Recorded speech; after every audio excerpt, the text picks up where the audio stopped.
Vamos compartilhar a palavra de Deus na primeira epístola de Pedro, capítulo 4, versículo 1 e 2.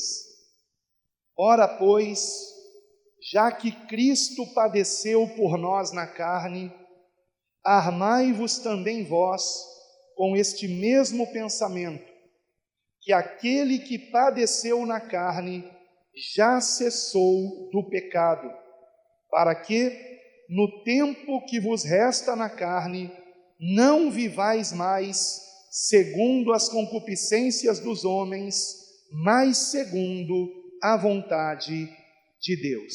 Somente até aqui. Os irmãos podem sentar-se, por favor. Meus queridos irmãos, há algumas semanas eu me deparei com uma frase que eu considerei muito significativa e que foi dita há 5 séculos. Frase esta do grande reformador Martinho Lutero, que declarou o seguinte: preste bastante atenção, preste muita atenção nisso. Se eu professar com a mais alta voz e com a mais clara exposição cada pormenor da verdade de Deus, exceto precisamente aquele pequeno ponto ao qual o mundo e o demônio estão atacando naquele momento, eu não estou confessando Cristo, ainda que ousadamente eu possa estar professando a Cristo. Onde se trava a batalha, ali a lealdade do soldado é provada, e estar em outro campo de batalha, que não seja este, é apenas estar em deserção e desgraça, se ele foge deste ponto. Então, por exemplo, já há muitos anos me incomoda o problema que o meio evangélico tem vivido há mais de 2 décadas e que vem se agravando mais a cada ano, que é a questão dos chamados desigrejados. Evidentemente, vocês sabem do que eu estou falando, e não vamos confundir desigrejados com desviados, são situações diferentes. Desigrejados são irmãos que querem congregar, mas que não estão encontrando mais uma igreja para congregar, que não esteja adicionando ao seu culto modismos que são insuportáveis para quem congrega já há muitos anos. E não se trata de nós não conseguirmos aceitar a nova geração, não é isso. Se trata de acréscimos graves, não apenas na estrutura do culto, como por exemplo, paredes pintadas de preto, luzes coloridas piscando, etc., mas problemas na pregação, problemas na mensagem, distorções na mensagem. Então este, por exemplo, é um campo de batalha. Nós estamos vivendo este problema na atualidade. E eu não tenho a menor dúvida que eu recebi do Senhor um chamado para estar envolvido nesta batalha, nesta situação. Porém, queridos irmãos, na medida em que os anos se passam e nós estamos cada vez mais perto do retorno do Senhor, os campos de batalha, eles têm aumentado. Nós temos visto muitas frentes de batalha em muitas áreas da sociedade, como por exemplo, eu creio que eu não exagero em dizer que hoje toda universidade é um campo de batalha.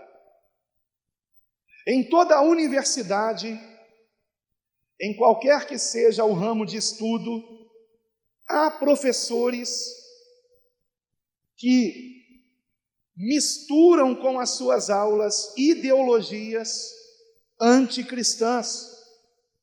Alguns passam a maior parte do tempo da aula falando contra Deus, contra Jesus, contra o Evangelho, do que ensinando a matéria que ele deveria ensinar, pois é pago para isso. Quando um jovem hoje ele vai se formar em alguma coisa, eu diria que ele está indo para o campo de batalha se ele for um cristão. A sua fé será provada dentro da sala de aula. Mas não é apenas no ensino superior, né, o campo de batalha. No ensino médio também. Eu me lembro que os meus filhos, concluindo o ensino médio, falavam de um professor de matemática ateu que parava de dar aula de matemática para trazer questionamentos que colocassem dúvida no coração dos alunos a respeito de Deus realmente existir.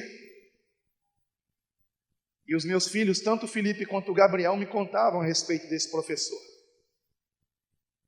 Então, isso acontece nas universidades, nas escolas, mas o campo de batalha pode estar também dentro da nossa própria casa.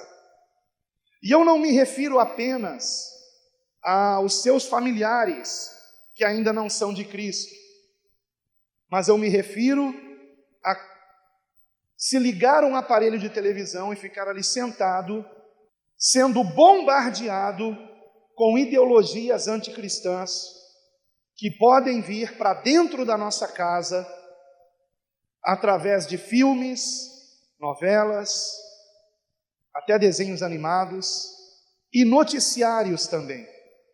Porque vocês já devem ter notado que os noticiários hoje em dia, eles não são como quando eu era criança. Hoje em dia, em todo noticiário, há a opinião daquele que está dando a notícia. O que é erradíssimo, erradíssimo. Porque ele está tentando influenciar você a ter a opinião dele a respeito daquela notícia. E todos os canais de TV seguem uma certa ideologia. E tudo que os repórteres dizem ali, tudo que os jornalistas dizem ali, está dentro da ideologia deste canal de TV, por exemplo. Então, quando você liga a TV na sua casa, ou então quando você está navegando pela internet, você está passando por campos de batalha. Mas a questão é, você está envolvido nessa batalha? Eu vou lhe dizer uma coisa, irmãos. Todos nós somos seres humanos.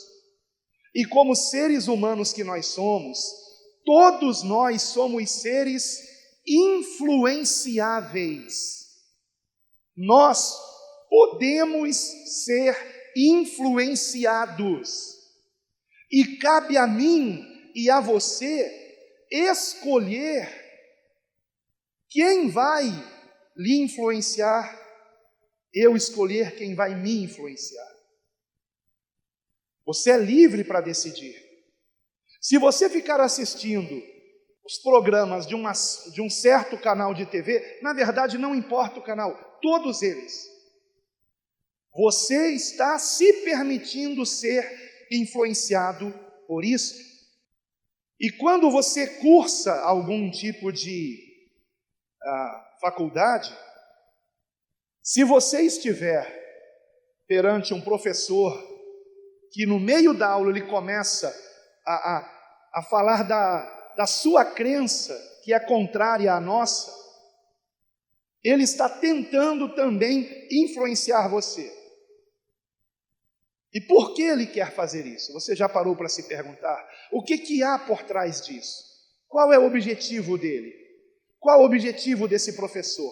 Qual é o objetivo desses jornalistas?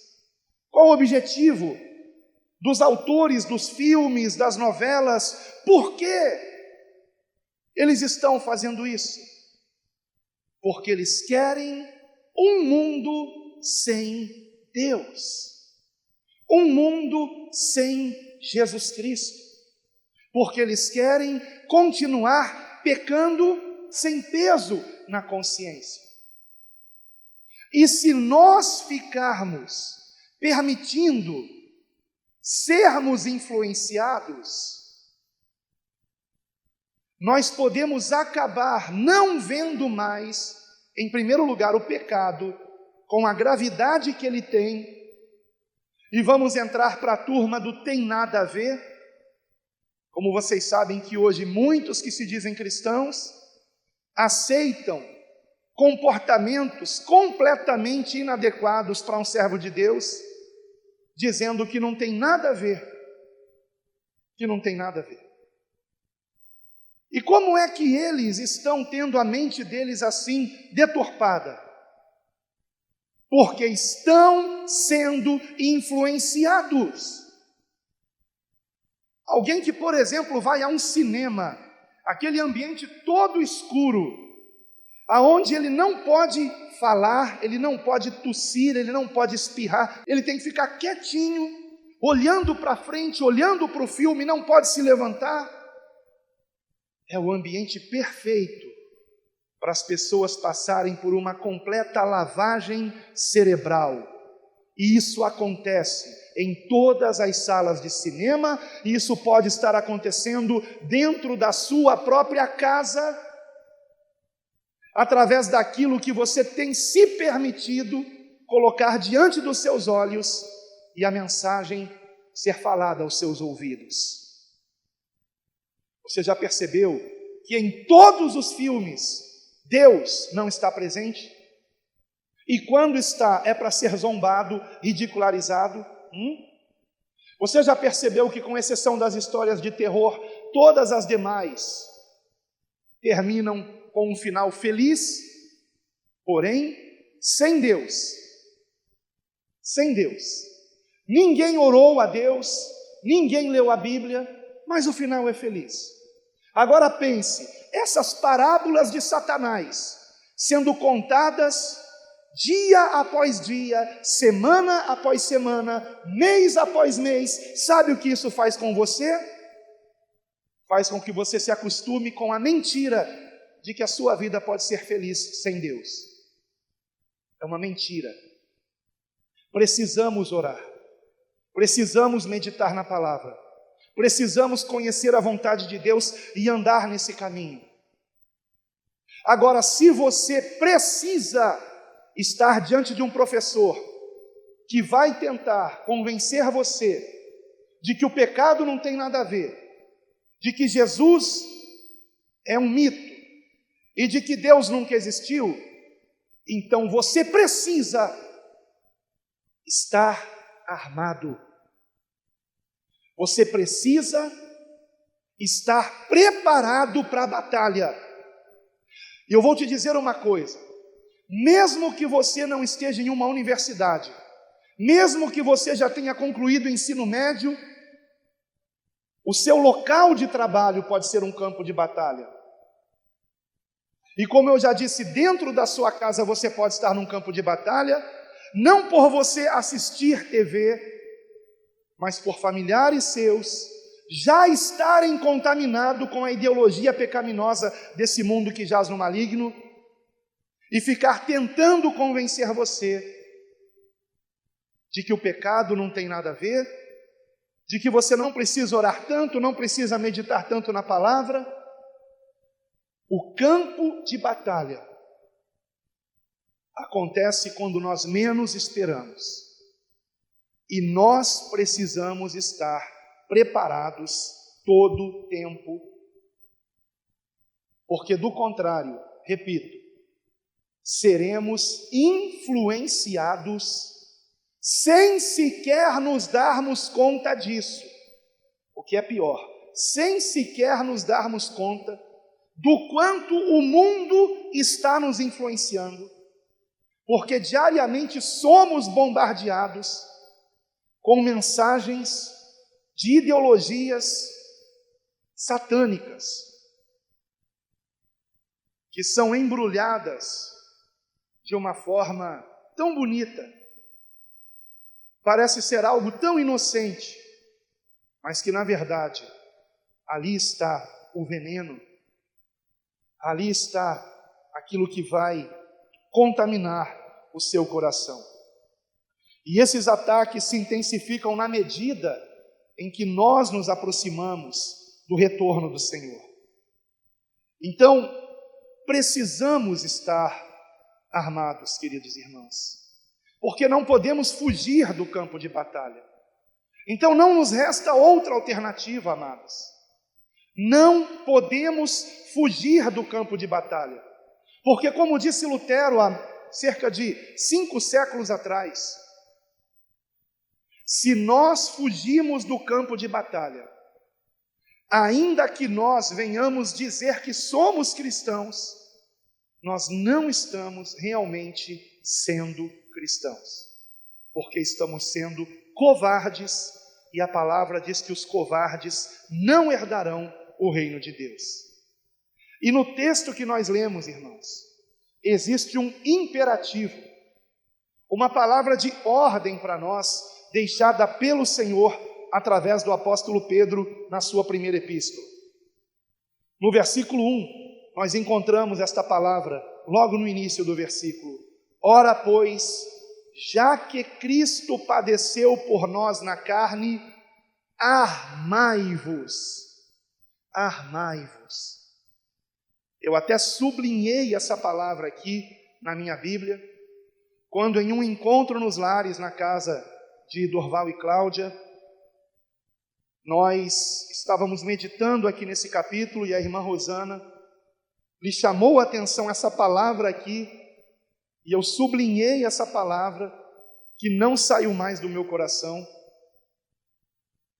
E eu comecei a meditar aqui nesse texto e em todo o contexto, e eu quero compartilhar com vocês aqui o que o Espírito Santo me ensinou a respeito da necessidade que nós temos de nos armar.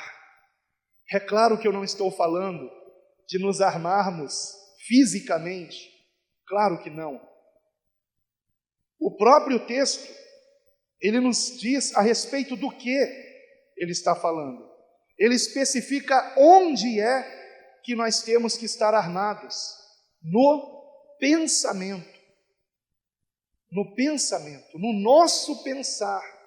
E quando eu fui pesquisar sobre a palavra traduzida como pensamento aqui, no grego é enóia, que significa, em primeiro lugar, ato de pensar, evidentemente, mas significa também consideração, meditação, entendimento.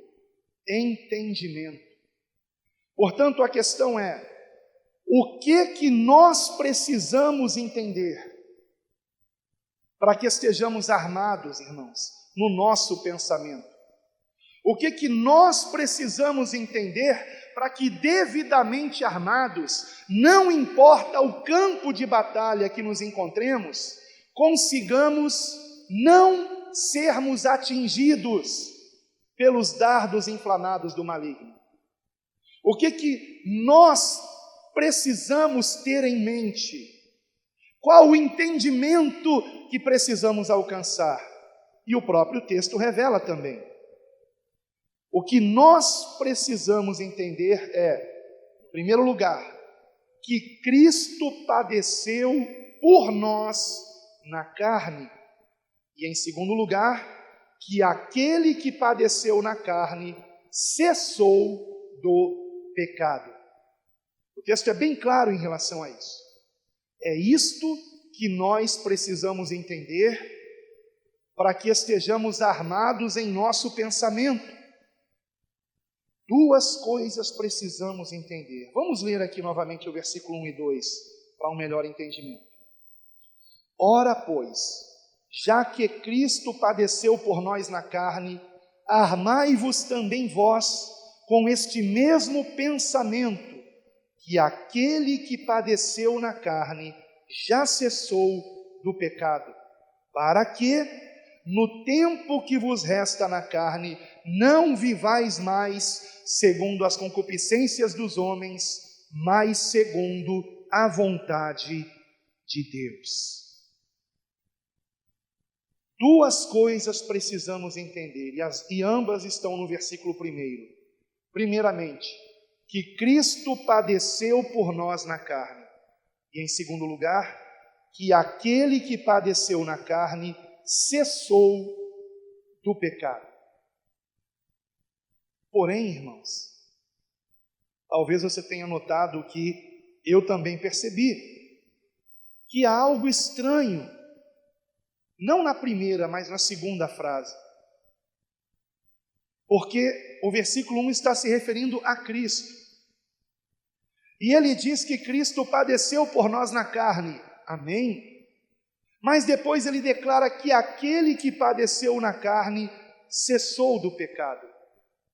Ora, Jesus, ele não pecava. A palavra diz que Jesus jamais pecou.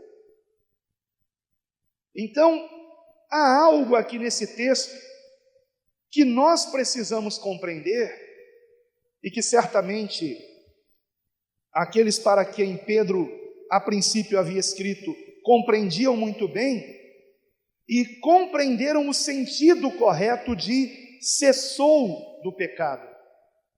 E o entendimento correto, amados, com base na palavra de Deus, e já vamos ver isso a seguir, é que, preste muita atenção, havendo Cristo morrido na cruz por nós, também nós morremos juntamente com Ele para esse mundo e, por conseguinte, morremos também para o pecado.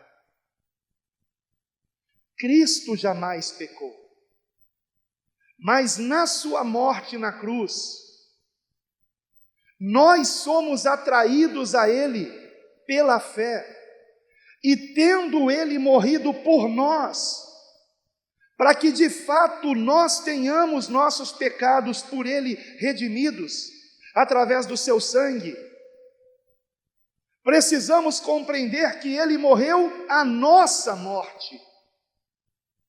Logo, nós morremos juntamente com Ele naquela cruz. E muitos não compreendem isso, irmãos.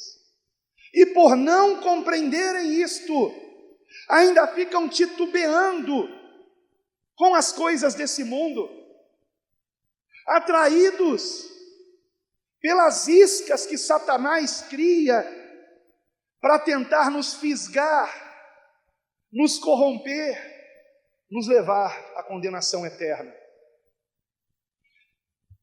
Em 2 Coríntios, se você quiser, pode conferir comigo, mas eu vou ver outros versículos também, então se preferir, apenas ouça com muita atenção. Paulo disse o seguinte, que Jesus morreu por todos nós, que nele cremos, para que os que vivem não vivam mais para si, mas para aquele que por eles morreu e ressuscitou. Você entendeu o que foi dito aqui? Ele morreu por todos, para que os que vivem não vivam mais para si, mas para aquele que por eles morreu e ressuscitou. 2 Coríntios capítulo 5, versículo 15. Em Gálatas, no capítulo 5, versículo 24, Paulo escreveu o seguinte, que os que são de Cristo crucificaram a carne com as suas paixões e concupiscências. Ora, mas quem é que estava crucificado ali? Jesus? Mas quem é de Cristo tem uma completa identificação com o Senhor, a ponto de compreender que nós morremos com Ele, juntamente com Ele, naquela cruz. Morremos para esse mundo, morremos para a nossa carne, morremos para o pecado. Então, os que são de Cristo Jesus crucificaram a carne com as suas paixões e concupiscências. Gálatas, capítulo 5, versículo 24.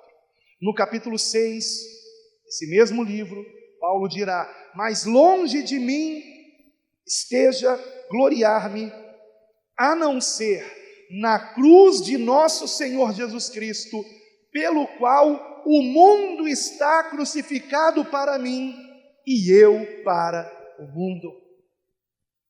Agora eu convido você a, por favor, ver comigo Colossenses capítulo 3, versículo 1. Vamos ler até o 5, mas se você se lembrar de fazer isso, depois medite no mínimo até o versículo 17. Colossenses capítulo 3, versículo 1. Portanto, se já ressuscitastes com Cristo, buscai as coisas que são de cima, onde Cristo está assentado à destra de Deus. Pensai nas coisas que são de cima, e não nas que são da terra, porque já estáis mortos. Vamos dar uma pausa aqui, você prestou atenção nisso? Na minha Bíblia eu sublinhei, já estáis mortos. Será que realmente estamos mortos, irmãos? Para esse mundo? Para a nossa carne? Para o pecado? Já estáis mortos, prosseguindo, e a vossa vida está escondida com Cristo em Deus. Quando Cristo, que é a nossa vida, outra pausa aqui, Cristo é a nossa vida? Ele realmente é a nossa vida? A nossa vida é Cristo, irmãos. Você percebe como é estreito o caminho da salvação, amados? Quantas pessoas professam o nome de Jesus, mas não são de Cristo, porque Cristo não é sua vida, não é. A sua vida gira em torno de si mesmo, da sua própria vontade, dos seus desejos carnais. Cristo não está em primeiro lugar. Cristo só é a nossa vida, amados. Se nós estamos nele, e se nós estamos nele, nós morremos com ele naquela cruz. Mas ressuscitamos para uma novidade de vida. Aliás, é isto que o batismo nas águas simboliza. O sepultamento do velho homem e o levantamento para uma novidade de vida em Cristo. Então vamos de novo, versículo 4. Quando Cristo, que é a nossa vida, se manifestar, então também vós vos manifestareis com ele em glória. Mortificai, pois, os vossos membros que estão sobre a terra, a fornicação, a impureza, a afeição desordenada, a vil concupiscência e a avareza, que é idolatria. E aí ele prossegue a lista, e eu acho impressionante Paulo precisar mencionar o que é pecado. Não é preciso isso, mas a nossa natureza carnal, a natureza carnal de todo ser humano, é tão terrível que nós tentamos nos convencer de que o pecado não é pecado. Então Paulo, em diversas de suas epístolas, ele precisa desenhar o que é pecado, para que todos nós possamos entender. E pecado não é só pecado a nível sexual, tanto é que ele vai prosseguir aqui no versículo 8, mas agora despojai-vos também de tudo isto, da ira, da cólera, da malícia, da maledicência, das palavras torpes da vossa boca. Não mintais uns aos outros, pois que já vos despistes do velho homem com seus feitos, e vos revestistes do novo, que se renova para o conhecimento segundo a imagem daquele que o criou. Se somos de Cristo, temos que falar como Paulo: vivo não mais eu, mas Cristo vive em mim. Cristo mentiria? Cristo falaria mal das pessoas por trás? Cristo prejudicaria alguém? Cristo invejaria alguém? Pagaria o mal com o mal a alguém? Será que realmente, amados, estamos compreendendo o que é a conversão? O que Paulo diz aqui no versículo de número 3 é precisamente o resumo do que Pedro espera que venhamos entender, para que estejamos armados contra as astutas ciladas do inimigo das nossas almas, daquele que quer a nossa perdição.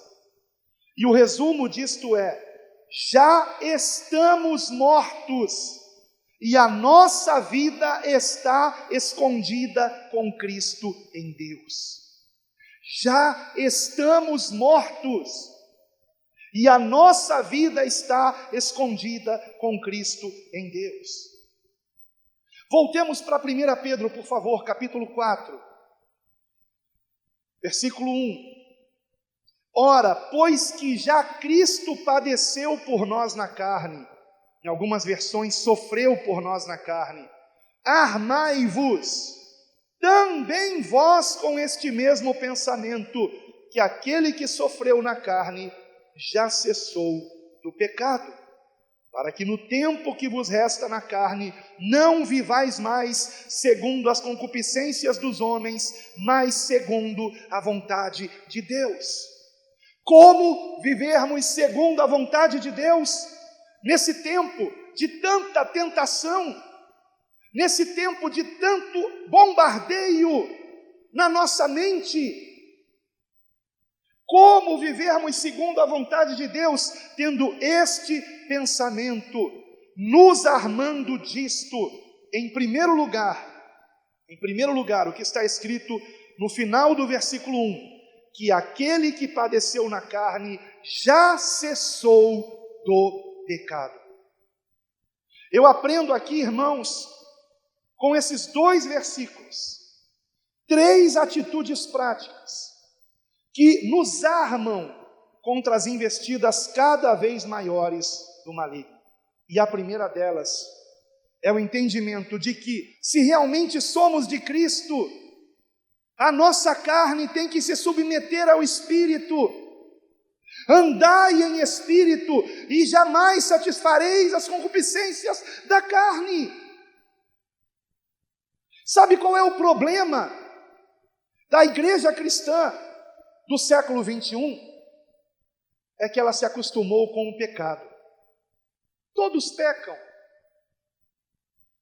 Se acostumou a tal ponto de que vários pregadores, como eu mesmo no passado, dizia: somos pecadores. A palavra de Deus não diz isso a nosso respeito. Ela não diz que somos pecadores. Ela diz que fomos pecadores. Quando Paulo fala de si mesmo, dizendo que ele se considera o maior dos pecadores, é em relação ao seu passado, do tempo em que ele perseguia os cristãos. Não que no momento presente ele estivesse cometendo os maiores pecados, ou qualquer outro pecado. Não é normal que alguém que é de Cristo ande na prática do pecado. Não estou dizendo, irmãos, que nesse mundo alcançaremos a perfeição. Evidentemente não.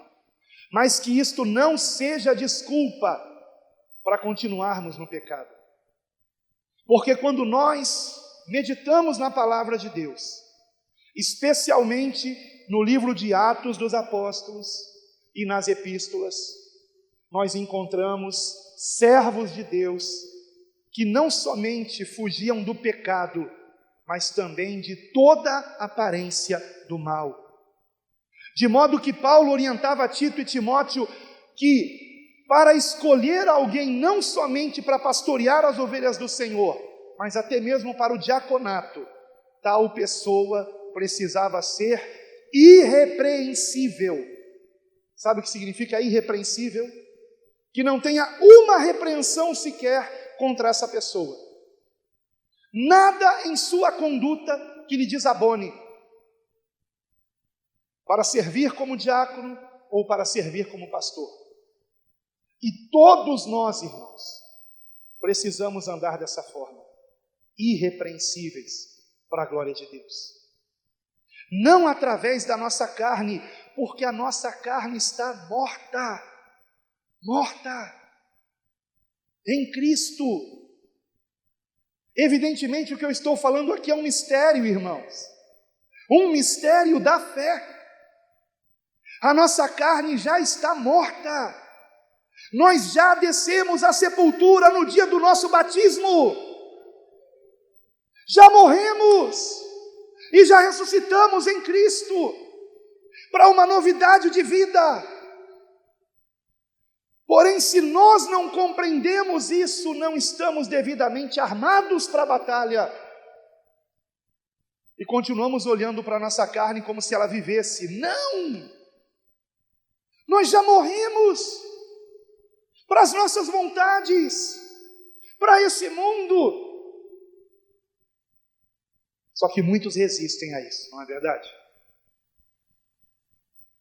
Pense comigo a respeito do que o Senhor Jesus nos alertou, de que adianta o homem ganhar o mundo inteiro e perder a sua alma.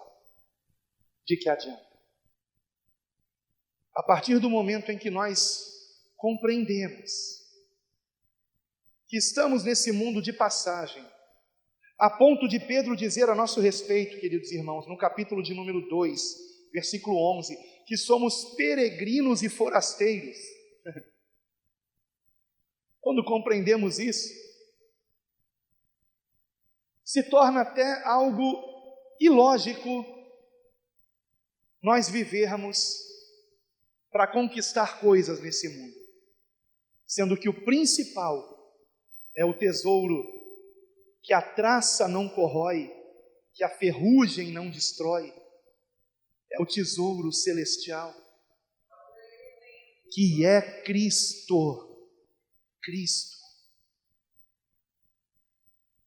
Quando Paulo compreendeu isso, ele declarou que tudo o que ele havia aprendido, ele considerava como refúgio, como esterco, mediante o conhecimento da glória de Cristo, irmãos.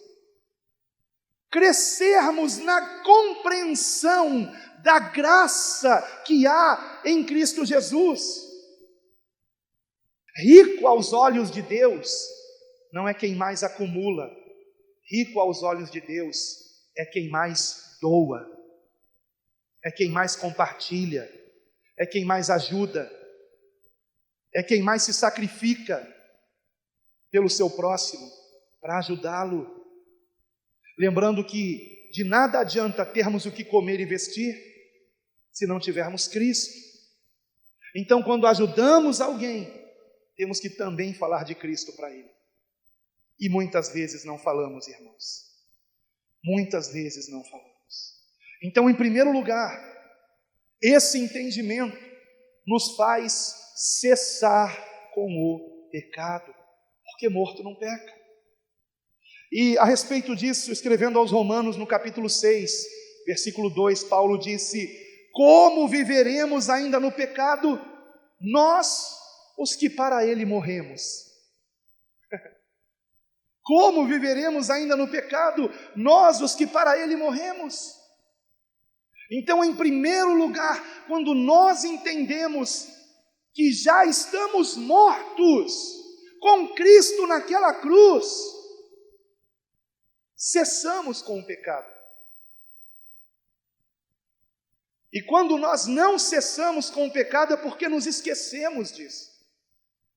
E acabamos valorizando a nossa carne, dando muito atenção para os desejos da carne, que pela fé em Cristo já está morta, irmãos. Morta.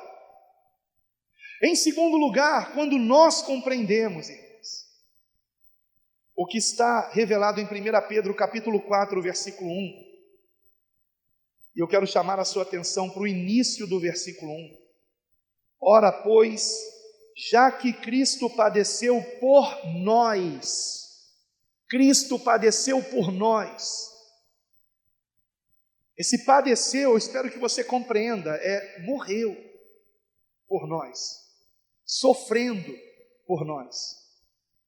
O texto não diz Cristo padeceu por mim, Cristo padeceu por nós. Quando eu compreendo isto, irmãos, em segundo lugar, isto faz com que eu ame o meu semelhante, como Cristo nos amou a todos nós. Quando eu compreendo que Cristo padeceu não apenas por mim, mas por cada um de nós, para nos atrair a Ele. E mediante o seu sacrifício na cruz, reconhecermos que Ele é o nosso Salvador. Se entendermos que todos pecaram, todos nós pecamos e destituídos estamos da glória de Deus, mas que somos redimidos dos nossos pecados gratuitamente pela graça de Deus que há em Cristo. Quando compreendemos isso, irmãos, isso faz com que eu me lembre que nos últimos momentos do Senhor, sendo crucificado, Ele orou para que o Senhor perdoasse àqueles que o estavam crucificando. Pai, perdoa-lhes, porque não sabem o que fazem. E esse mesmo entendimento precisamos ter em relação a pessoas que nos fazem o mal. É impressionante como a nossa carne, ela resiste a esta verdade. A nossa luta não é contra carne e sangue. Quando alguém pensa que está nos fazendo mal, esta pessoa está enganada. Porque, como já foi dito aqui, a nossa vida está escondida em Cristo, à destra de Deus. Como pode alguém me fazer mal, se eu já estou refugiado em Cristo? Não, essa pessoa não pode me fazer mal.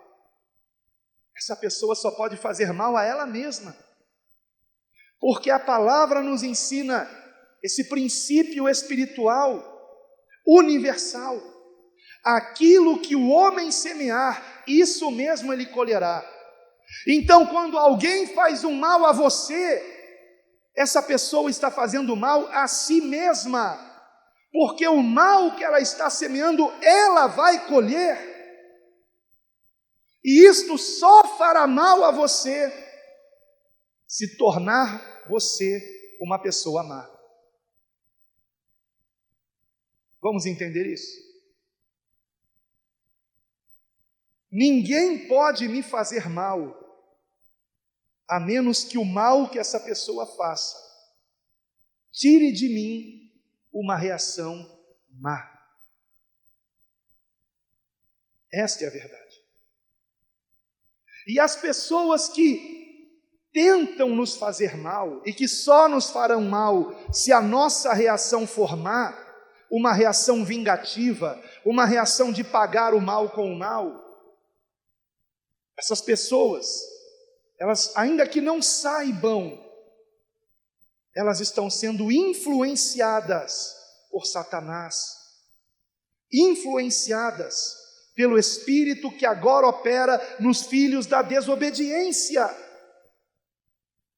Então é um grande erro se pagar o mal com o mal,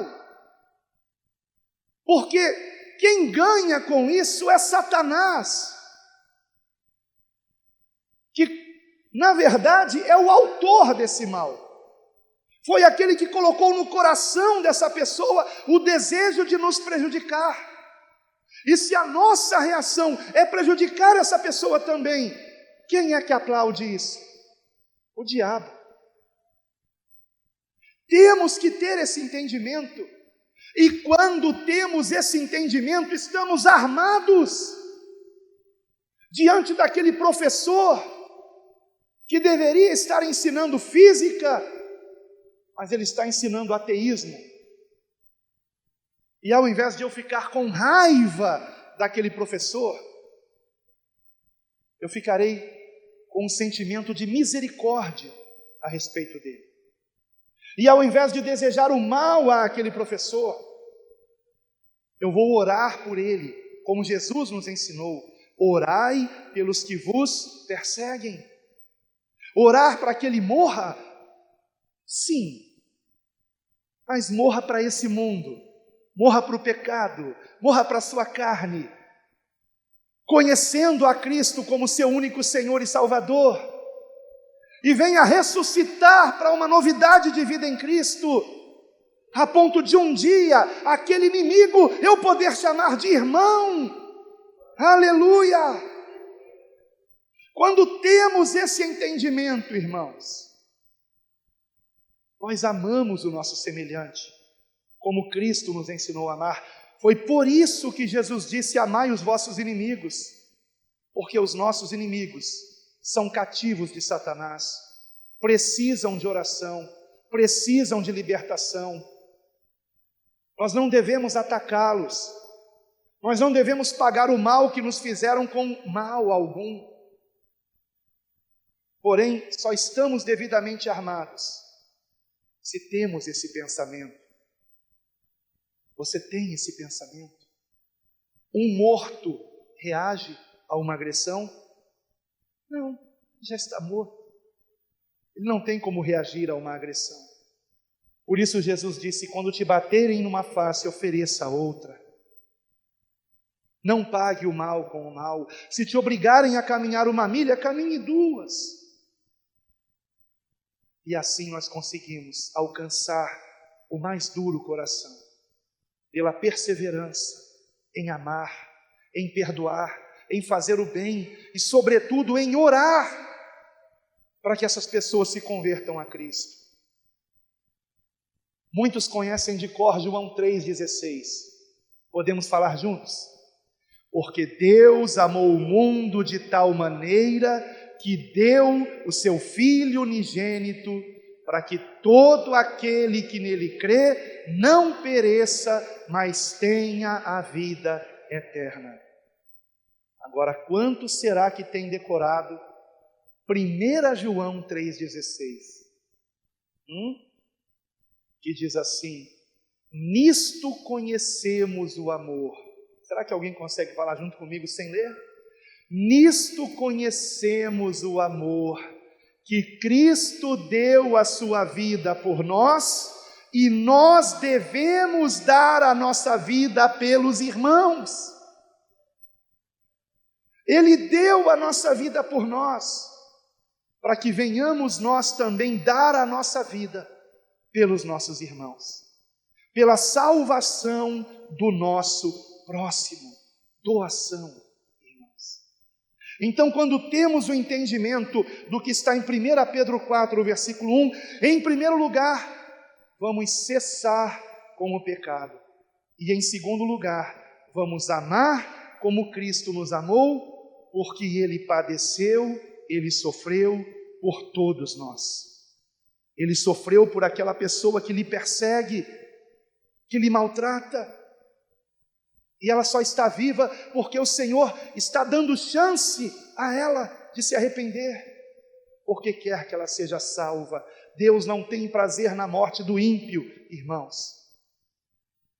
E em terceiro e último lugar, vejam comigo o detalhe que está dito aqui, logo no início do versículo 1 também. Ora, pois, já que Cristo padeceu por nós na carne. Por que o autor menciona isto? Que Cristo padeceu por nós, que Ele sofreu por nós na sua carne. E logo a seguir ele diz: armai-vos também com este mesmo pensamento.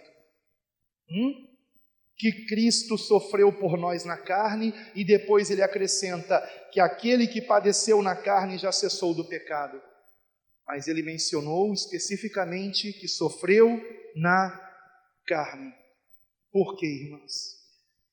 Para que também nós, nos lembrando dos sofrimentos de Cristo por nós na carne,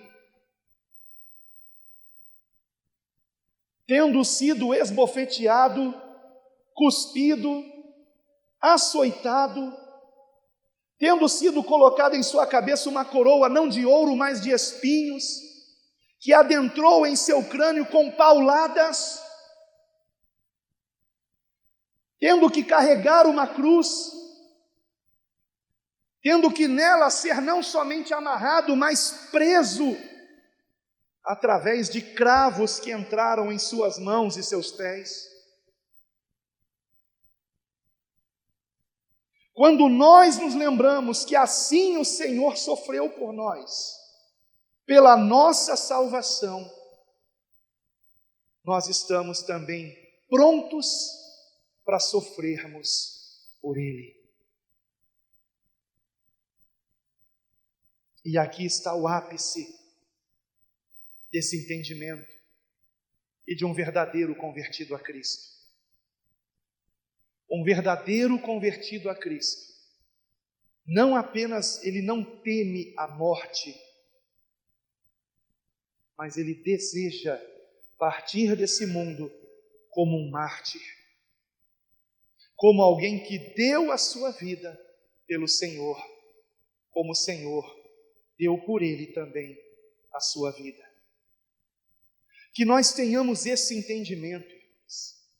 Se Cristo sofreu para me salvar, será para mim uma alegria eu sofrer para o honrar. Repito, se Cristo sofreu para me salvar, será uma alegria eu sofrer para o honrar. Esse é o ponto. E quantos são aqueles que se dizem cristãos, mas que não querem sofrer um milímetro que seja por amor a Cristo? Quantos são aqueles que ficam apavorados só com a ideia de serem ridicularizados por serem cristãos e tentam muitas vezes esconder a sua fé justamente onde a batalha está sendo travada? Como, por exemplo, certa vez um jovem disse ao pastor da sua igreja que tinha um testemunho para contar.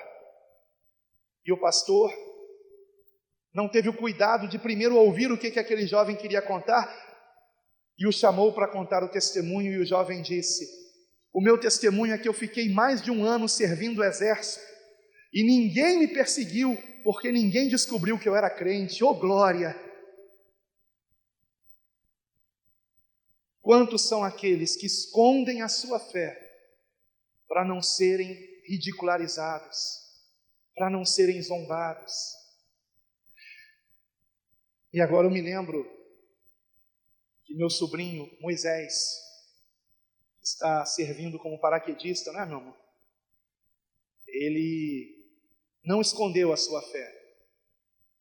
Antes, pelo contrário, no alojamento, ele fica lendo a Bíblia, e ao acordar e ao dormir, ele se ajoelha e ora. E certa vez, e começou a ser zombado por isso, é claro, e certa vez, quando estavam para uma missão, na selva, inclusive, foi isso, não? Não sei qual era a posição dele, sargento ou não sei, perguntou: quem é o crente aí que fica orando dentro do alojamento, que fica lendo a Bíblia? Quem é esse crente aí? E o meu sobrinho prontamente levantou a mão: sou eu. Ele disse: ah, é você que fica orando, que fica lendo a Bíblia? Sim, sou eu mesmo. Então, por favor, ore por nós. Ore pela nossa missão. E ali ele foi honrado, irmãos. E outras pessoas agora se unem a ele para orar com ele também, para ler a Bíblia junto com ele, porque ele não se envergonhou de Cristo, porque ele suportou ser zombado, ridicularizado, e aquele que se humilhar será exaltado. E quando perguntaram quem é o crente aqui, pensaram que ele levaria uma bronca, seria reprovado. Não, pelo contrário. Então, por favor, ore por nós, para que tudo corra bem. E tudo correu bem para a glória de Deus. Louvado e engrandecido seja o Senhor. Aleluia. Glória a Deus. Glórias ao Senhor. Glória a Deus. Glória a Deus. Aqui mesmo, irmãos, no capítulo 4, eu gostaria que você lesse comigo o versículo 12 e o versículo 13. E com isso nós encerramos essa mensagem. 1 Pedro 4, versículo 12 e 13. Amados, não estranheis a ardente prova que vem sobre vós para vos tentar, como se coisa estranha vos acontecesse. Mas alegrai-vos no fato de serdes participantes das aflições de Cristo, para que também na revelação da sua glória vos regozijeis e alegreis.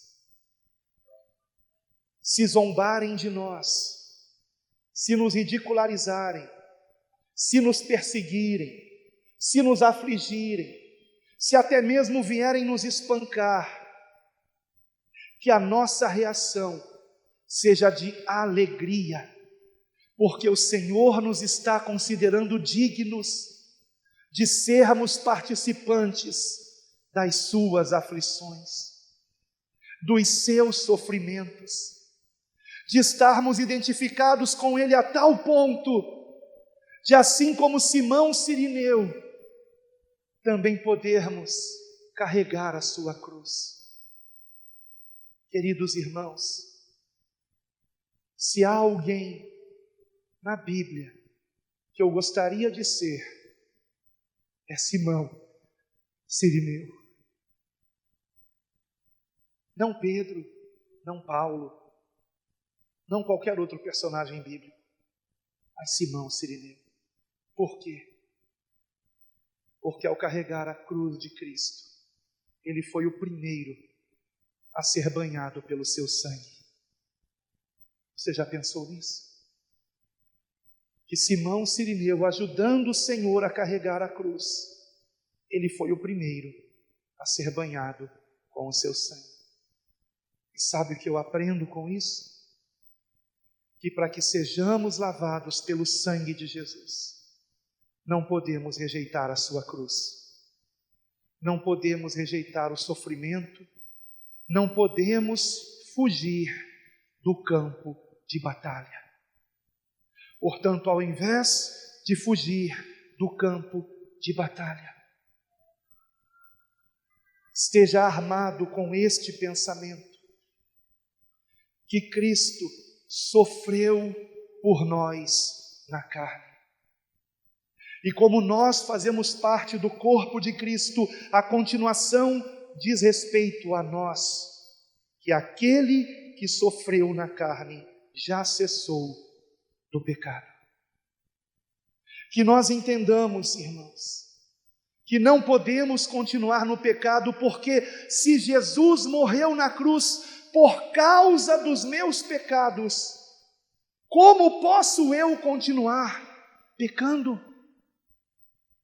Repito, se Cristo morreu na cruz por causa dos meus pecados, se os meus pecados fizeram com que o Filho de Deus tivesse que vir ao mundo para me salvar, como posso eu, que agora tenho esse entendimento, continuar no pecado? É como se eu estivesse açoitando o meu Senhor. E em segundo lugar, se Ele morreu por nós, sendo nós ainda pecadores, e me perdoou, sendo eu ainda um pecador, como posso eu não amar o meu semelhante, por quem Jesus também verteu o seu sangue? Como posso eu desprezá-lo? E finalmente, se Jesus sofreu por mim, como posso eu fugir do sofrimento por amor do Senhor? Jesus não tem que morrer novamente por nós. Nós é que agora temos que morrer por Ele.